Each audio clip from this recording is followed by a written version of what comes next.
അന്തിക്കും നേരം വെളുത്തിട്ടും അധ്വാനമല്ലാതെ പെണ്ണീനെന്തുണ്ട്? വീട്ടിൽ അന്തിത്തിരി വെച്ചിട്ടേന്തി വലിഞ്ഞെത്തും ആണുങ്ങൾക്ക് എന്താറിവുണ്ട്?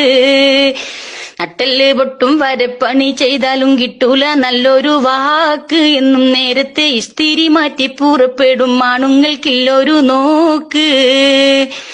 കാലത്തു തപ്പിപ്പിടഞ്ഞെഴുന്നേൽക്കണം, കാപ്പിക്ക് വെള്ളം തിളപ്പിക്കാൻ നോക്കണം, കെട്ടിയോനെ തോണ്ടി വിളിച്ച് കൊടുക്കണം, പണിയെല്ലാം ചെയ്തിടണം. ഇടക്കപ്പിള് കുട്ടിക്കൊരു പൊട്ടിക്കരച്ചില്ലതു മാറ്റണം, കുട്ടി കരഞ്ഞാലും കുറ്റം അത് കേൾക്കണം. മിറ്റമടിച്ചിടണം, പാത്രങ്ങളും തേച്ചു കഴുകിടണം, കഞ്ഞിയും കൂട്ടാനും വെച്ച് വിളമ്പിട്ട് കുട്ടികളെയൊക്കെ തേച്ച് കുളിപ്പിച്ച് കെട്ടിയും പുസ്തകക്കെട്ടുമെടുപ്പിച്ച് പാഠശാലക്കയച്ച് ഇരിക്കുമ്പം പെട്ടെന്നത് അമ്മായി ഉമ്മ വിളിക്കുന്നു, എന്താടി കുന്തമ്പുൽ ചാരിയിരിക്കുന്നു?